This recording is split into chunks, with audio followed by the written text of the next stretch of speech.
Welcome back to the Bengals NFL show. I'm your host, Braden Guthrie, and for the third time this season, we are joined by Connor Kimball, also known as Ultimate Scouting. How are you doing today, Connor? Doing good. Bengals got the big win, so that makes my week a lot better. So, I'm happy about that. Yeah, absolutely. The first two times had you on, it was game previews, and the Bengals go on to lose. So I think it's only appropriate and smart to invite you on after they win for a game analysis and not do a preview. Yeah. We don't want any more of that bad juju. So, I'm just declining any invitations to be on game preview shows the rest of the year. So, yeah, I'll just have to be here for game analysis, I guess. Yeah, team player, team player. That's me. Yep, you know it. All right, so before we get started, let me know where our viewers can find you. Yeah, absolutely. So I am Ultimate Scouting on YouTube. I do a lot of NFL draft content as well as power rankings, score predictions, highlight videos, all that good stuff. So go ahead, check me out. I'd really appreciate it. I'm also Ultimate Scouting on Twitter and Instagram as well. So just go ahead and give me a follow. All right, absolutely, guys. Do that. Those links will be in the description. So yeah, check him out. He posts a lot of great stuff. You'll be hooked in, especially if you're a diehard fan.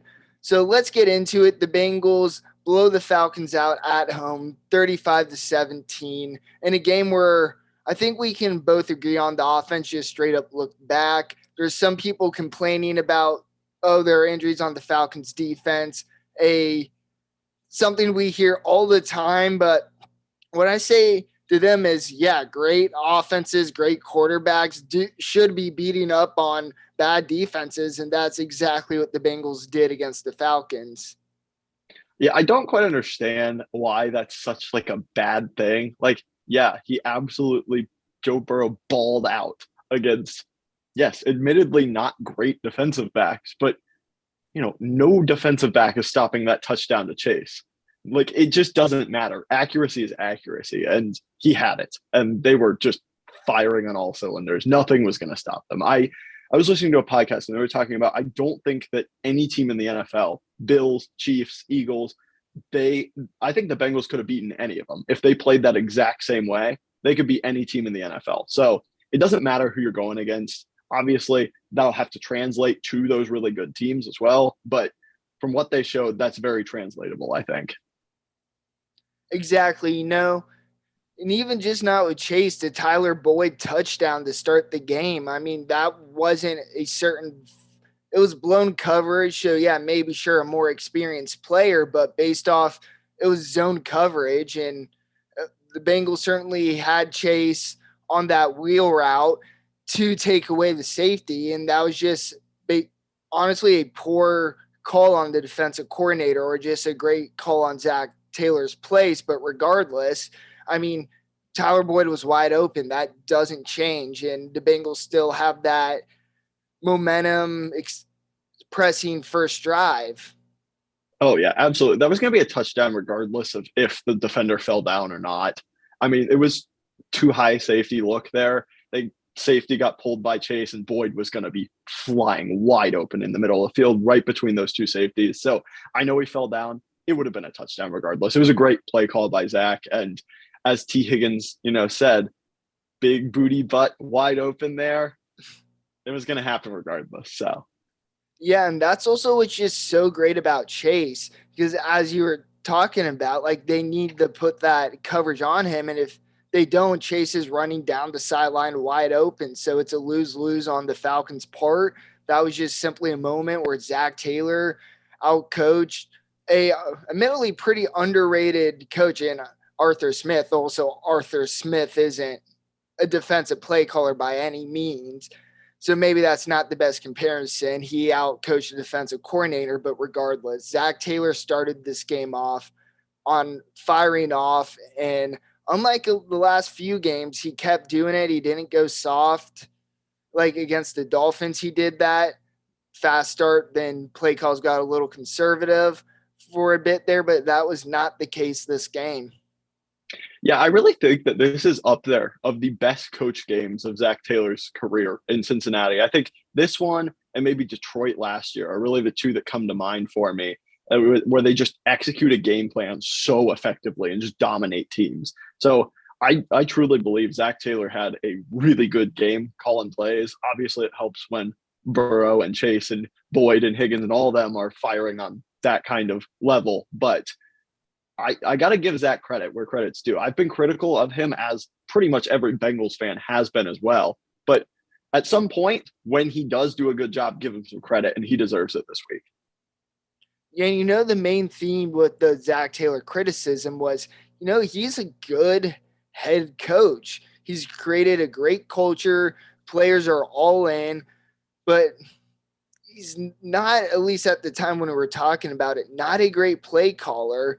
And if the head coach, such as Zach Taylor, refuses to give up that duty and he continuously is calling poor plays, then that's when it is on Zach Taylor. But, you know, since that criticism, especially after week 2 against the Cowboys, we just seen consistent improvements. And yeah, and a lot of things do have to be considered to start that season, and these aren't necessarily excuses, but factors that played in.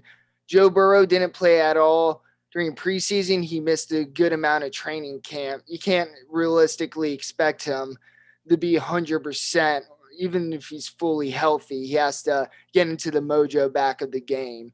4 new starters on the offensive line who didn't start with each other during the preseason, and when they did, and even when there were like players who needed to gel with, it's not like they had enough snaps per game to do so. So yeah, it was always going to take some time, and like there's still some issues.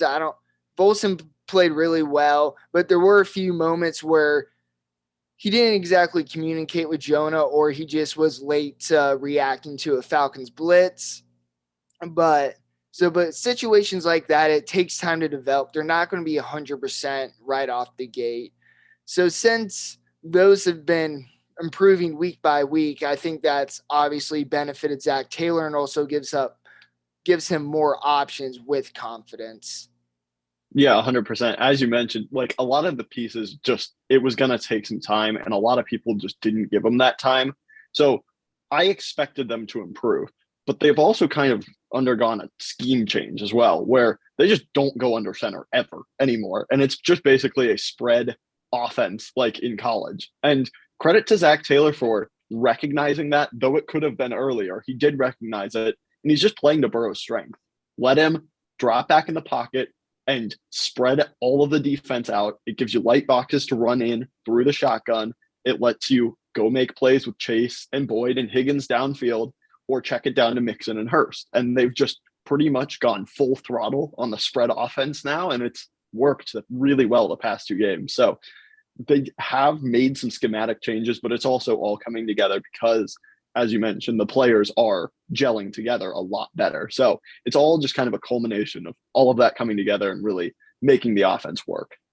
Yeah, and I think Zach Taylor playing to Joe Burrow's strengths just shows kind of like the culture he's built. You know, it's just not players trusting each other, it's also having faith in their head coach. So when he lets Burrow make audibles what he wants, and also just putting him in a great situation, that also builds trust to each other. And I think just the way Zach Taylor does play to Joe Burrow's strengths, as you mentioned, I think that's an underrated factor, what makes him a good coach. He's not like, we see so many coaches more so in the past than now, but are just arrogant. They're like, no, we're going to do it my way.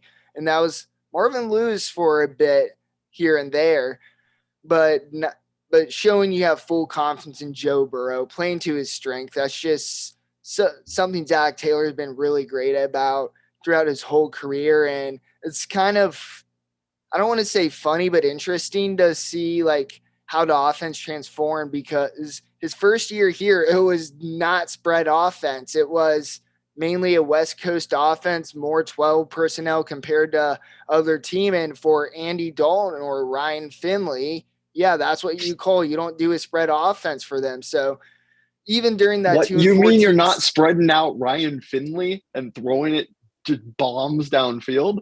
What kind of offense are you running? you know, you have a good point. But yeah, so even during that horrible season, Zach Taylor puts his quarterbacks where they best can succeed.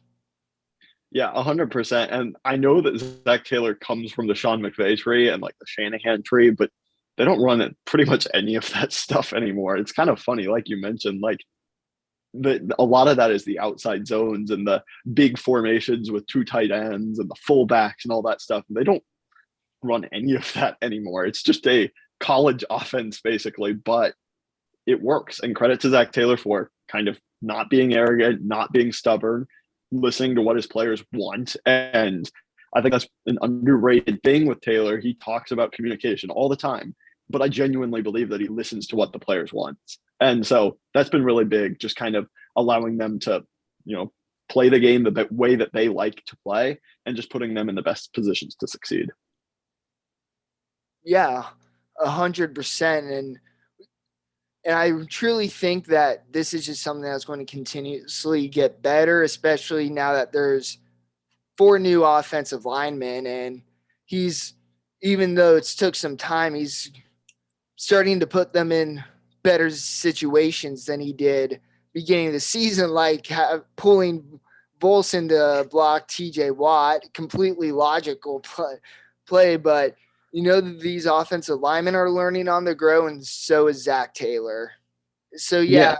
when you don't 100% know what you have in that offensive line, you're going to try many different plays. Some of them just aren't going to work out. You're not going to have 100% success rate in the NFL, and the Bengals certainly did not during those first two games. I think it's really underrated to how much like offensive linemen and their abilities change what kind of running schemes you can run, especially like they were trying to run outside zone because they had some success with that last year and it didn't work really at all this year for whatever reason. I don't know if, they're just not good out in space or whatever it is. Okay, they just run inside zone from shotgun and they've been way more successful doing that. You just spread them out, give them a numbers advantage and then make it work. And so they've done a good job just kind of changing all aspects of their offense, the run game, the pass game, just adapting to the offensive line and Burrow and mix it. Like he's done a really good job, I think. And I definitely feel like for the first time that this offense is on track and they are ready to just fly. They're like right there at their potential. They can only get better, I think. Absolutely. And I think the Bengals running more inside zone and showing more confidence in that also shows that the offensive line's also getting better, because even when you have people spread out, if the offensive line doesn't get the jump on the defensive line, that play's blown up. You need an offensive lineman, usually the center or the guard, to climb up the second level to get the middle linebacker, because if he fails, the middle linebacker easily blows that play up for 2 yards max. So, and you've seen the Bengals improve on that significantly, especially when Mixon gets these 5 to 7 yards per carry. That means the offensive line's doing their job. Yeah, and just being able to, every once in a while, they have been throwing way more. They haven't ran the ball a whole lot, but just being able to every once in a while on, okay, it's 2nd and 7, you can just run the ball and make it 3rd and 2. Like that's a huge difference than just continuing to run it straight up the middle from under center and pick up a yard and make it, 3rd and 8. It's just they're putting themselves in plus situations now, which is the biggest difference, I think. Every time it just looks easier offensively, which is a big deal. Yeah, and if I do have one complaint, and I'm sort of nitpicking here, but also a fair, I don't know, criticism or at least a question to ask, but something that I have been a tad annoyed with is in these third and fourth short situations, they go empty, which I get because that plays the Bros' strength. But on the other hand, you're part of having it on those short situations. You have that advantage of you could do either that could be effective and the defense doesn't know. But when you go empty, and with the exception of doing a QB draw to Burrow late in the game, something they didn't have to worry too much if it will be successful or not, you're just essentially telling the defense what you're doing. And it seems like Zach Taylor isn't taking advantage of the unknown thoughts of the defensive side. Right. Even if you play four receivers or, the three guys and Hurst out wide, then but you have Mixon in the backfield, they don't know if it's a run or pass. So like it's just as simple as just okay, have Mixon run his route from the backfield instead of lined up out wide in the slot or whatever. Like it's just simple little fixes, but I agree. Like it's just keep that unknown alive. Exactly. And like I said, this isn't a major concern because they're certainly not perfect on these situations, more so not as successful on fourth downs. And like we said, like the justification, which is a decent one, is it still plays the Burrow strengths. But yeah, I would like to see that a little different going forward. So obviously a lot of goods from the offense and Zach Taylor and Brian Callahan and Frank Pollock, a whole offensive coaching staff for the game. Very few things to really complain about. And what we were doing was not major concerns, not something to be like, oh, whatever, this is going to cause us consistently down the year. At least there's nothing to suggest so far from the play calls and the success that it will be. But going on the defensive side, it was a weird day for them because once again, they didn't give up a touchdown the second half. In fact, they didn't give up any points in the second half, but there were two situations, one a certain drive, one more so on a certain player that were concerning. We'll start with the drive. It was just the Falcons ran it down the Bengals' throat. It was consistently 6-7 yards per carry, but then maybe a Mariota check down. And it's just, the Falcons are taking advantage of our poor run defense. Arthur Smith kind of outcoached Lou Anarumo specifically on that drive. The Bengals just had no answers, and the Falcons, I believe it was over 8 minutes drive in the second quarter. Yeah, I mean, I legitimately think, as you've mentioned, Arthur Smith is a really underrated coach. He's done a really good job getting the most out of that offense, which, let's be honest, I mean, they have pretty much no one besides Kyle Pitts and Drake London, and they don't really use either of them that much in this game. But they ran the ball really well in previous weeks too. I mean, I think they were third in rushing yards, but coming into this game, they've just ran it so effectively. I know they were missing Cordarrelle Patterson, but they've just done a good job running the ball. On that one drive, it looked like the Bengals defense they weren't prepared. The Falcons were running all kinds of different runs. As we mentioned, certain offensive lines can run certain things, but the Falcons can kind of run every single blocking scheme. Their run offensive line is legitimately impressive. Their passing game is not, but that one drive, they just kind of got the run going. I think they made some adjustments, the Bengals did, and obviously they weren't able to do it again. So it was one drive. I'm not super concerned about it, but man, do we miss DJ Reader. Yeah.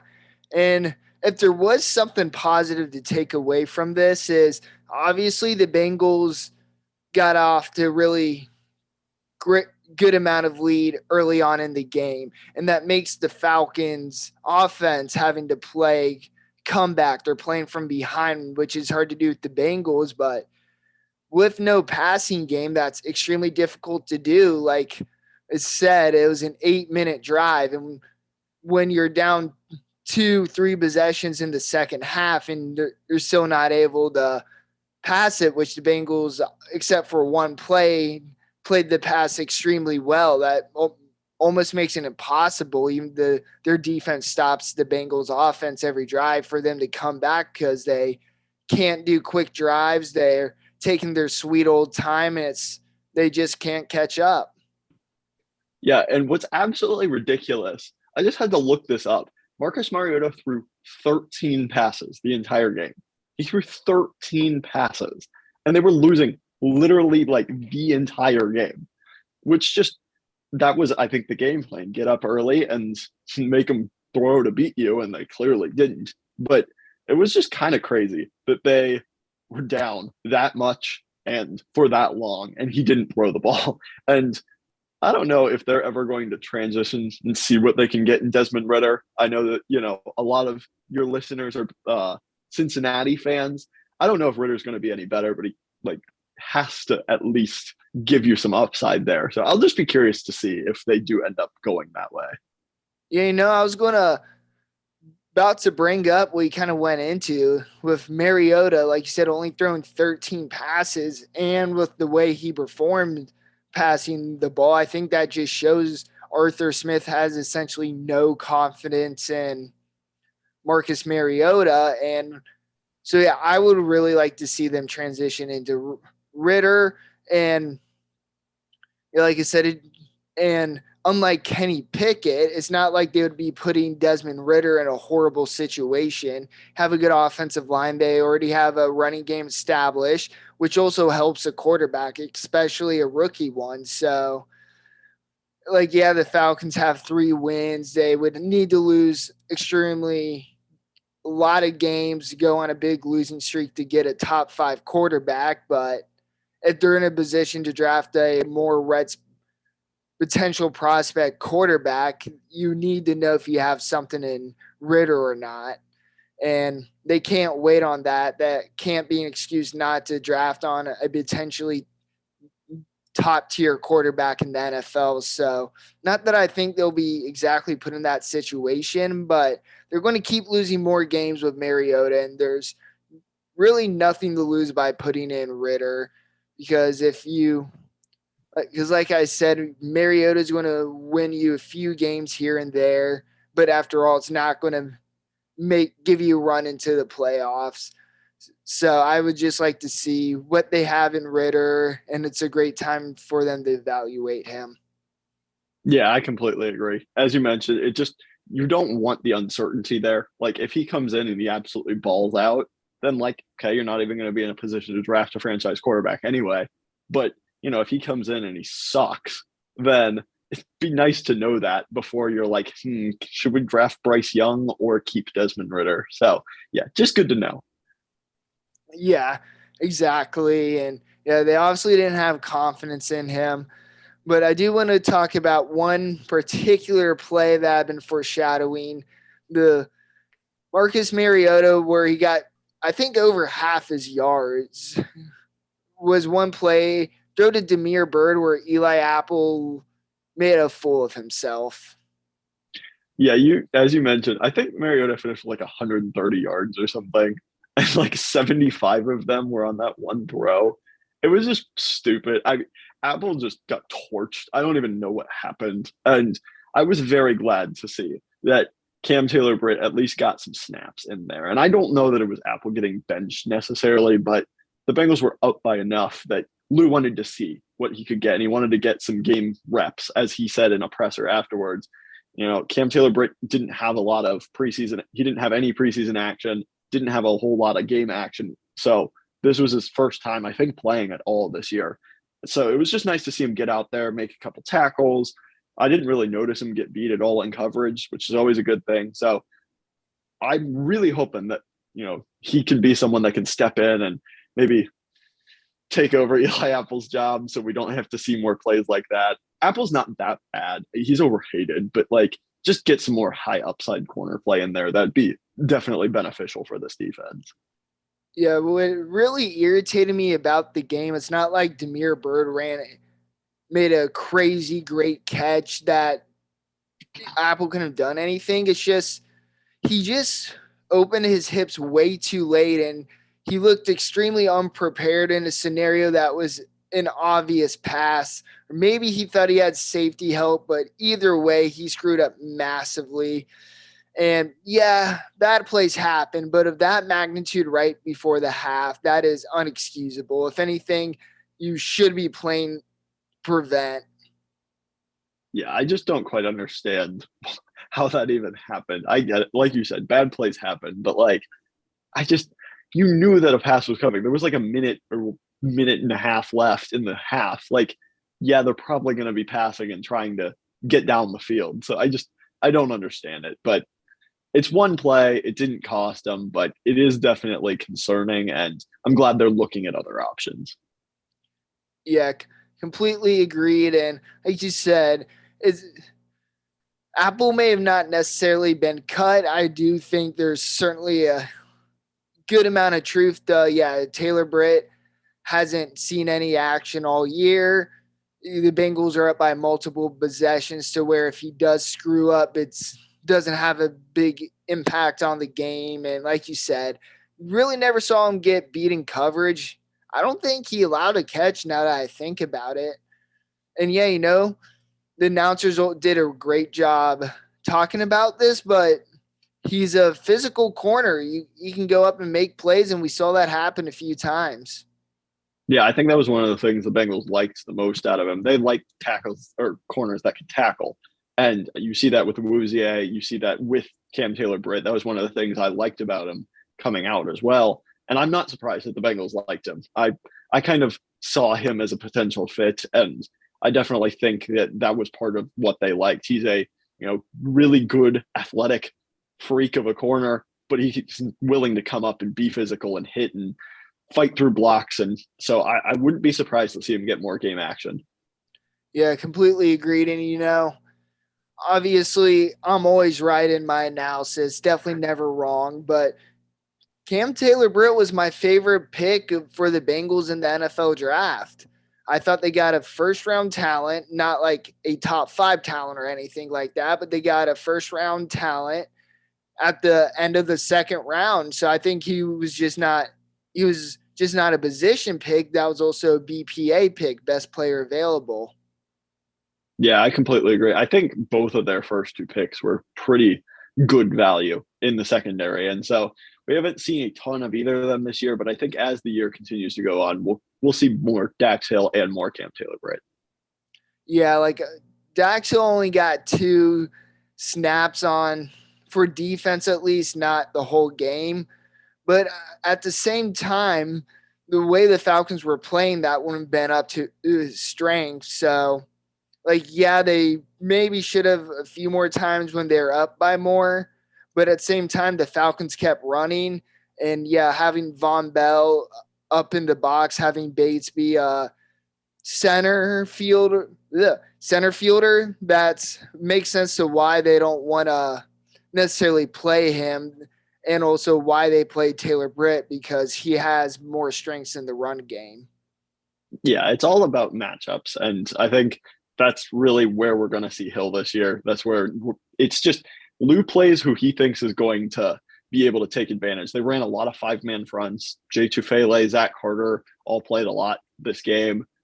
Joseph Osai got a sack as well. Good for him. But yeah, they had a lot more defensive linemen in the rotation today. And there was just never going to be a third safety on the field on a regular basis. So it made sense.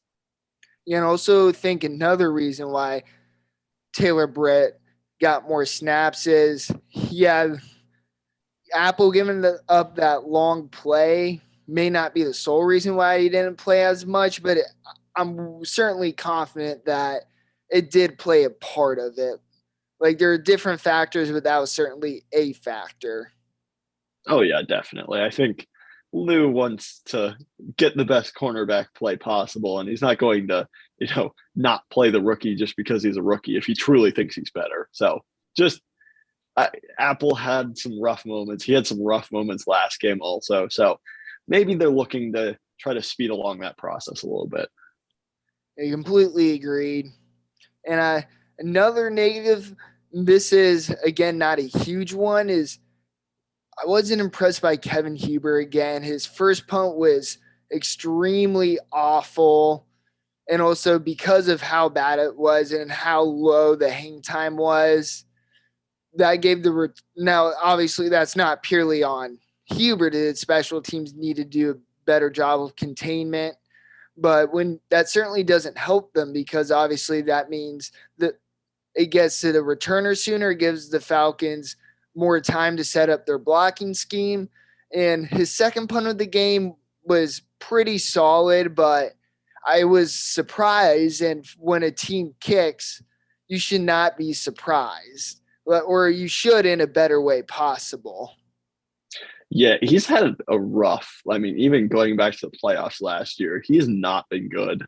And most of the punting stats, I saw this in a tweet. I don't look up punting stats, but he's like bottom 5 in pretty much every category. And it's just like, okay, at some point, Drew Chrisman can't be worse. Like I understand that Huber's a great dude. He's been with the Bengals forever. He's a native guy, but like pick the better punter at some point. And Chrisman didn't have any issues holding in the preseason. It didn't seem like he had any issues in training camp holding. Like it just seems like it's time to move on.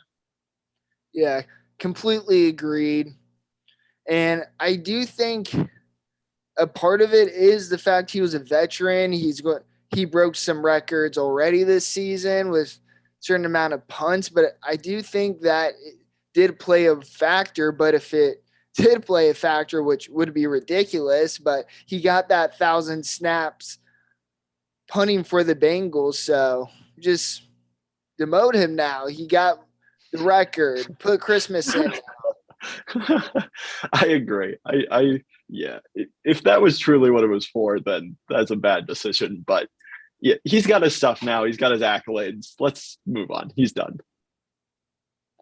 Absolutely. So, is there more positives or negatives I didn't bring up, or any other players you want to shout out?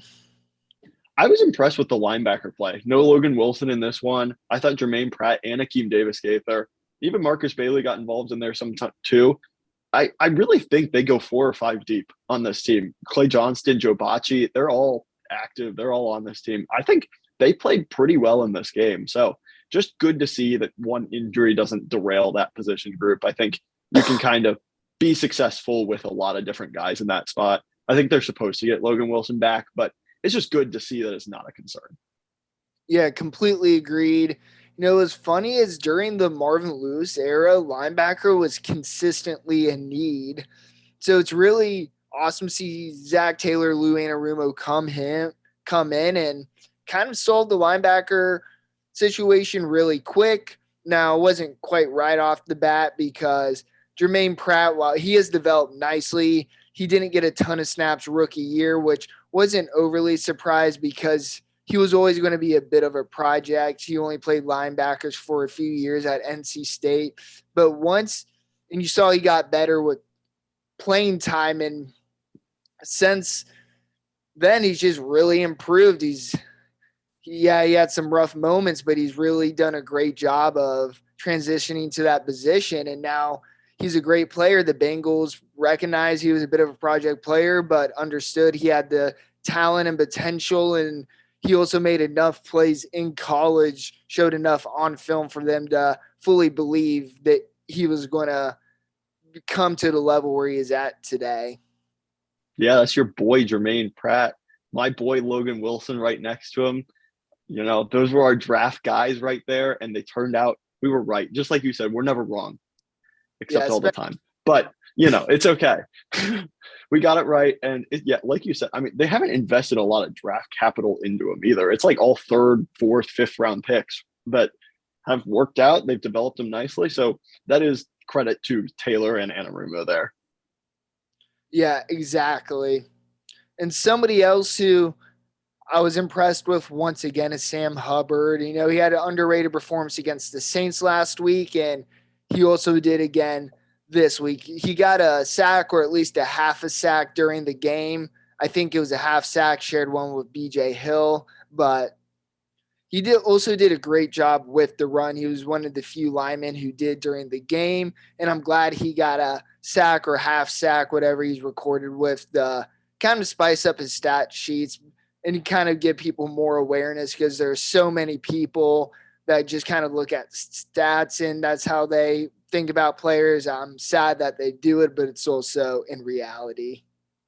Yeah, I think this is probably the best I've seen him play. He's always been a really good run defender. Like, that's just kind of what he's been. But I think that his pass rush has looked really impressive this year. He's always had a good motor. He's been relentless, but he's throwing some moves on some guys. I mean, he only has, I think, 2.5 sacks this year, and Hendrickson only has 3.5. So, like, it's not a defense that's getting crazy amounts of sacks, but they're getting pressure. They're making it count when they do get it. And it's not like they're sending lots of blitzes either. It's mostly just 4-man straight up rushes. So I've been really impressed with Hubbard. That's a good shout out there. Exactly. So that being said, thank you, Connor, for joining me. Thank you to my viewers for joining us in this video. Connor, once again, tell them where they can find you. Yeah, absolutely. So I am Ultimate Scouting on YouTube, post all kinds of football content. So definitely, I'd appreciate you checking me out. I'm on Instagram and Twitter as well. So, yep, just if you're into football stuff, I do all kinds of NFL stuff. So just check me out there. Absolutely. Like I said in the beginning, the links are in the description, and hopefully this is a new pattern. Bengals continue to win as long as you're not in the preview video.